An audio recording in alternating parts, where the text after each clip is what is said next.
Assalamualaikum warahmatullahi wabarakatuh. Baiklah, untuk video kali ini saya akan membicarakan tentang supply chain management, yaitu terkait dengan rantai pasokan perusahaan. Untuk materi kali ini saya akan membawakan materi dari buku Operation Management yang ditulis oleh Heiser dan Renner.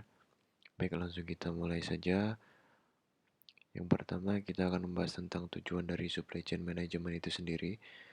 Tujuannya adalah untuk mengkoordinasikan aktivitas di dalam rantai pasokan yang fungsi utamanya adalah untuk memaksimalkan keunggulan kompetitif dari rantai pasokan dan juga memaksimalkan keuntungan bagi consumer atau pelanggan dari produk tersebut.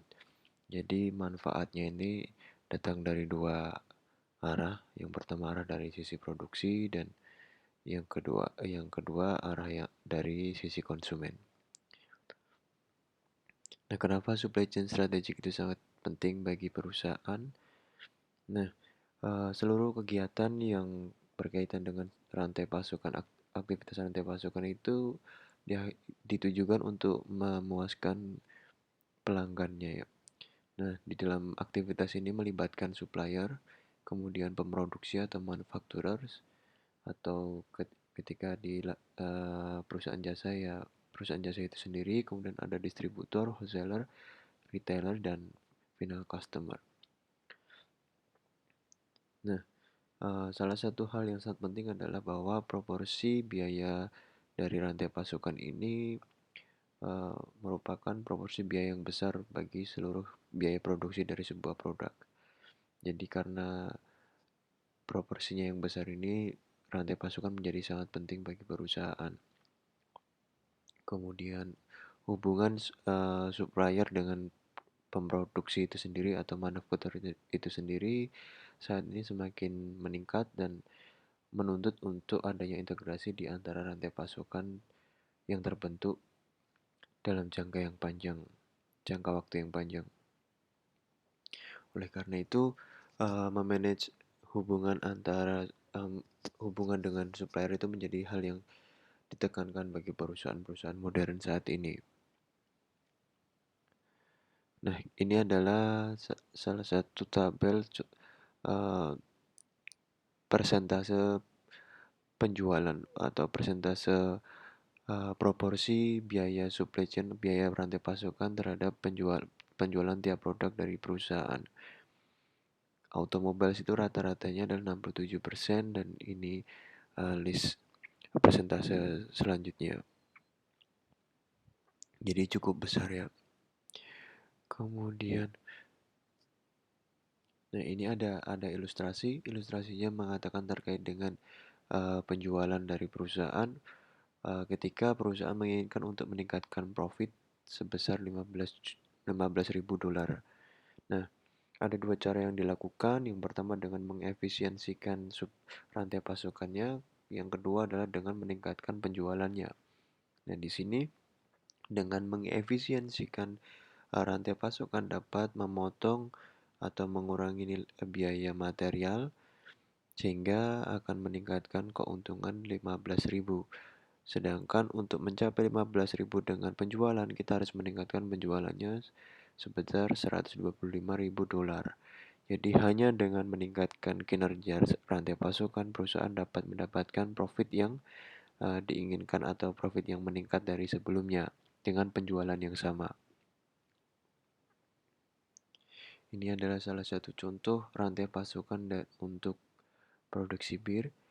Di sini dari petani, kemudian dapat biji gandumnya, kemudian diolah di pabrik birnya, dan ini ada botolnya, botol manufacturing sama ini botol kaleng, kemudian baru dijual di distributor, retailer, kemudian diperoleh customer di uh, tingkatan akhir. Nah, ada tiga strategi utama yang bisa dilakukan perusahaan, yaitu yang pertama low cost strategi, yang kedua respon, yang ketiga differentiation. Nah, perbedaannya pada kriteria-kriteria tertentu ini menentukan bagaimana dia akan memilih suppliernya. Nah, ini Prem utamanya untuk yang low cost strategi, kriteria utama untuk memilih supplier itu dari segi biaya, sedangkan untuk respon strategi itu dari segi capacity, speed, dan fleksibilitas. Sedangkan untuk diferensiasi strategi itu lebih ke product development skill. Jadi suppliernya harus mempunyai kemampuan untuk dapat mengembangkan skill di dalam mendesain produk itu sendiri. Kemudian ada willing to share information, yaitu mau berbagi informasi dan uh, mau berkembang bersama untuk mengembangkan produk. Kemudian dari segi inventory-nya, kalau di low cost strategi itu sebisa mungkin meminimalisir adanya persediaan. Untuk yang respon ini menggunakan beberapa persediaan untuk apa namanya untuk memastikan kecepatan dalam merespon keinginan customer.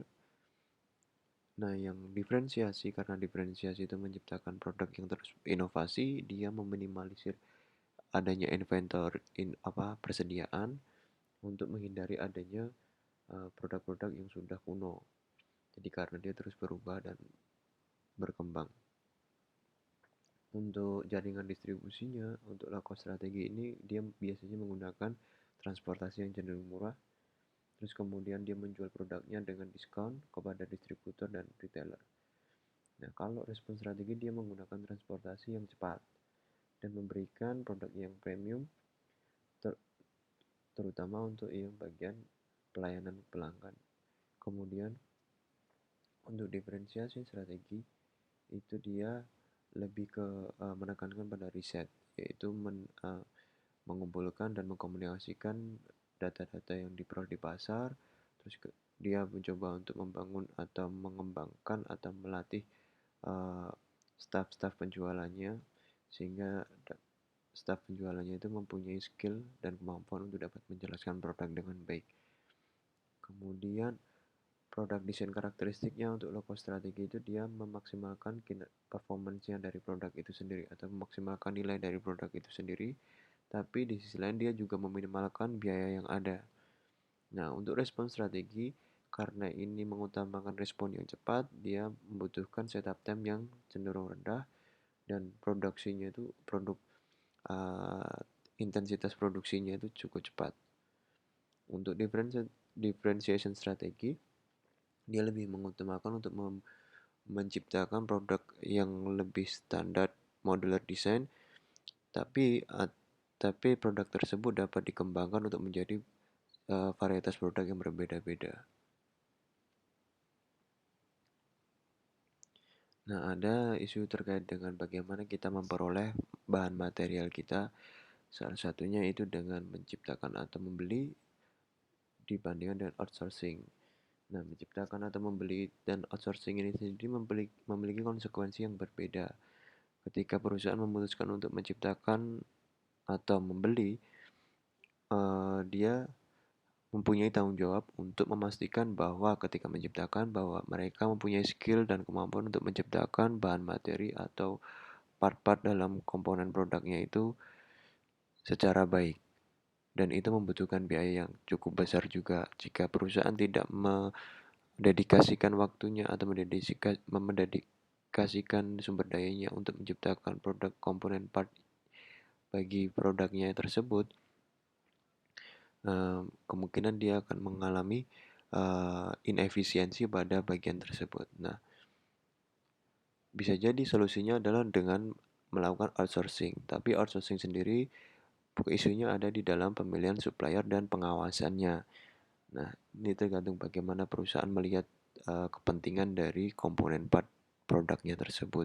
Jika dirasa sangat penting dan diperlukan pengawasan yang ketat dan teknologi yang canggih, di mana perusahaan percaya bahwa hanya perusahaan itu tersebut yang mampu menghasilkan produk tersebut, maka lebih disarankan untuk membeli atau membuat komponen part itu sendiri. Tapi jika perusahaan merasa bahwa komponen part itu bisa dipercayakan kepada perusahaan lain, dia bisa melakukan outsourcing.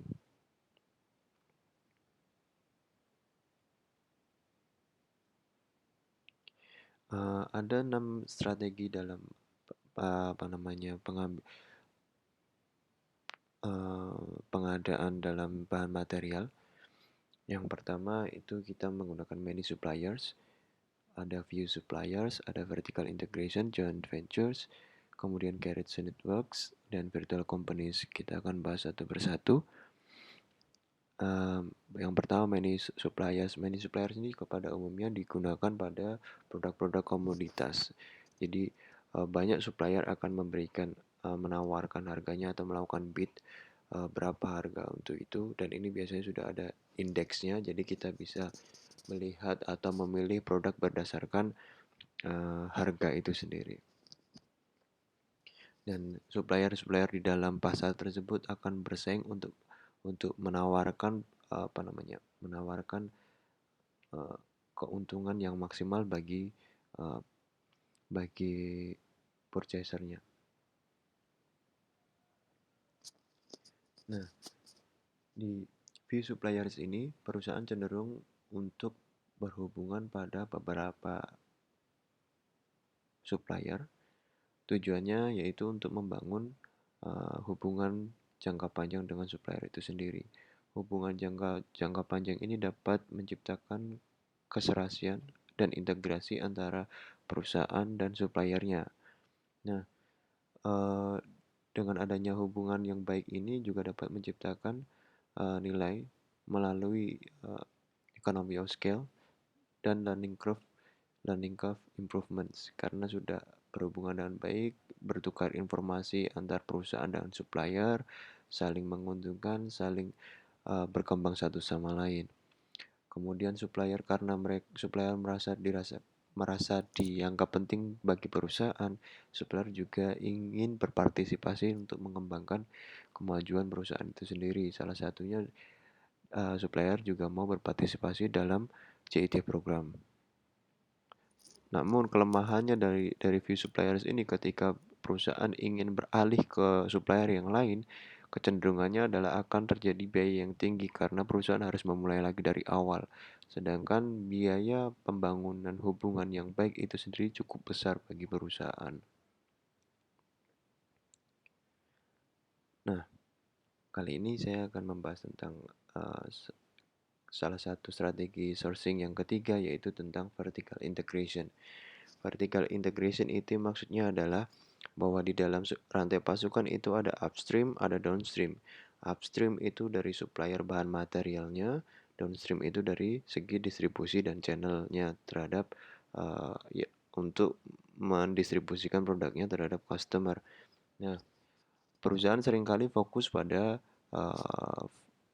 spesialisasinya, yaitu di dalam memproduksi. Kemudian bahan material dan distribusinya diserahkan pada perusahaan lain. Tapi ketika perusahaan merasa bahwa penting untuk melakukan vertical integration, dalam arti vertical integration adalah bahwa perusahaan menguasai juga di bagian upstream dan di bagian downstream, maka perusahaan akan membeli atau menciptakan unit usaha baru yang berkaitan dengan rantai pasokannya yang masuk dalam rantai pasokan perusahaan tersebut. Nah, kapan perusahaan bagus atau waktu kapan perusahaan baik dalam melakukan vertical integration? Pada umumnya, vertical integration itu baik dilakukan oleh perusahaan ketika perusahaan sudah memiliki pangsa pasar yang besar, sehingga untuk menciptakan unit usaha yang baru di dalam rantai pasokannya untuk memenuhi bahan materialnya itu cukup efisien dibandingkan ketika perusahaan memiliki pangsa pasar yang masih rendah. Salah satu contohnya ketika perusahaan memperoleh bahan material dengan membeli, otomatis dia ada otomatis harga yang diperoleh dari bahan material itu pun juga relatif lebih tinggi jika dibandingkan perusahaan itu mengelola sendiri usahanya untuk menghasilkan bahan material itu sendiri. Nah, ketika pangsa pasarnya besar, otomatis ketika perusahaan menciptakan unit usaha sendiri untuk menciptakan bahan material, maka pengiritan atau penghematan biaya itu menjadi menjadi lebih besar juga dibandingkan ketika pangsa pasarnya kecil. Kemungkinan ketika membentuk unit usaha baru yang beraktivitas dalam rantai pasokannya, ketika pangsa pasarnya kecil itu tidak mencapai break even point, tidak sesuai dengan biaya yang dikeluarkan. Tapi ketika pangsa pasarnya besar, biaya yang dikeluarkan untuk menciptakan unit usaha baru itu akan sesuai atau bahkan lebih menguntungkan bagi perusahaan itu sendiri. Nah, forward integration itu sendiri yang dimaksud backward sama forward integration. Backward ini maksudnya adalah perusahaan menciptakan unit usaha baru dari segi pasokan bahan materialnya, bahan material mentahnya. Sedangkan forward integration ini perusahaan menciptakan unit usaha baru di bidang distribusi dan channel untuk mendistribusikan produk-produknya terhadap customer. Nah, forward integration ini dilakukan ketika perusahaan ingin memastikan bahwa kepuasan pelanggan itu dilayani dengan baik. Ketika pelanggan ingin membeli produk dari perusahaan, pelanggan dapat dilayani dengan baik dengan sales staff yang lebih berkapasitas melayani pelanggan itu dengan baik, dapat menjelaskan produk-produk dari perusahaan tersebut. Nah, ketika perusahaan ingin memastikan tersebut, perusahaan lebih baik harus melakukan forward integration.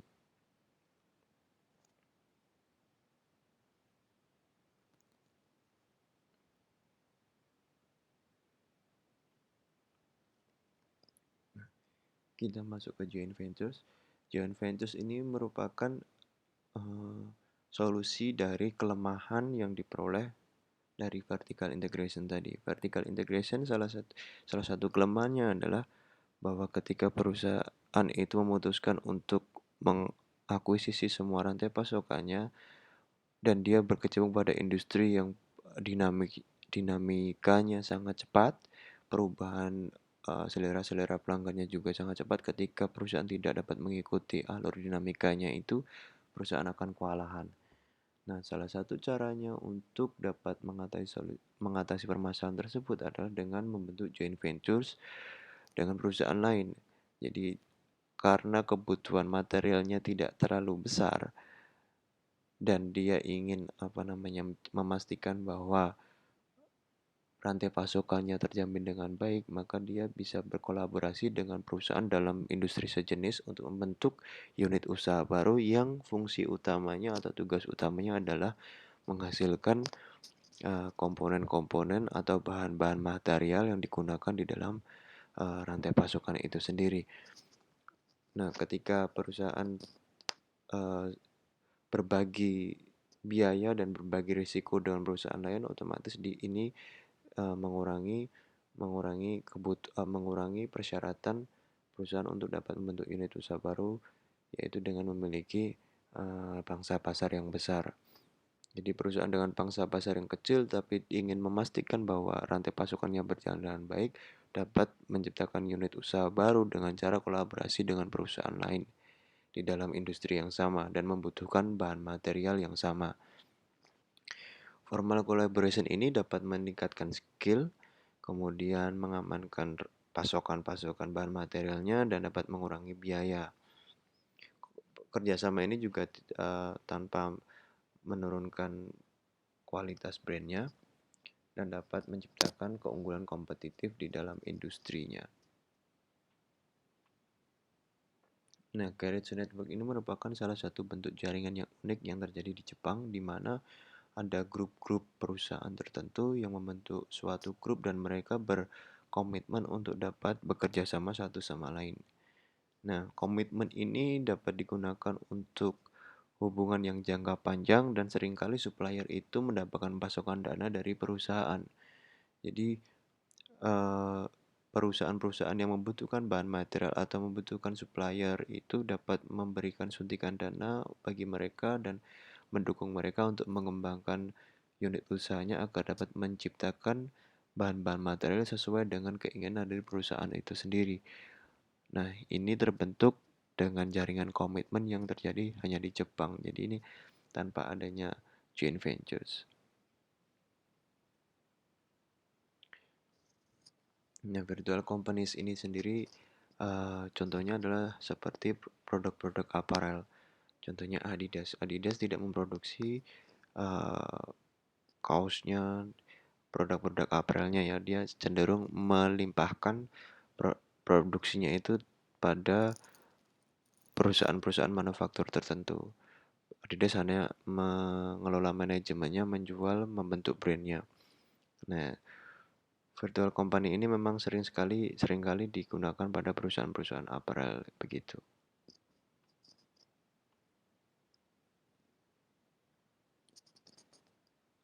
Nah, kita masuk ke dalam risiko rantai pasokan.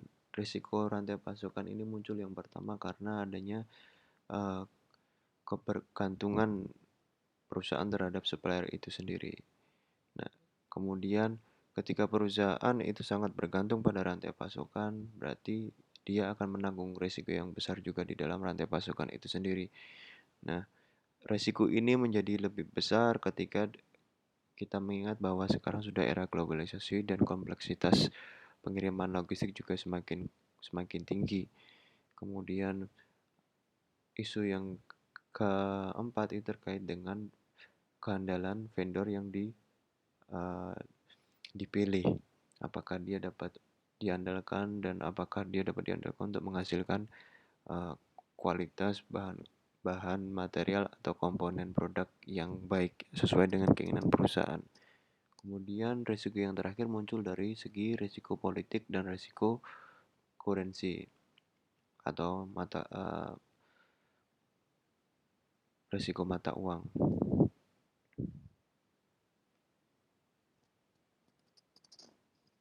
Salah satu mitigasinya adalah dengan melakukan riset, kemudian mengukur kira-kira risiko-risiko yang kemungkinan akan terjadi, mengembangkan perencanaan yang lebih inovatif, kemudian mengurangi adanya gangguan-gangguan,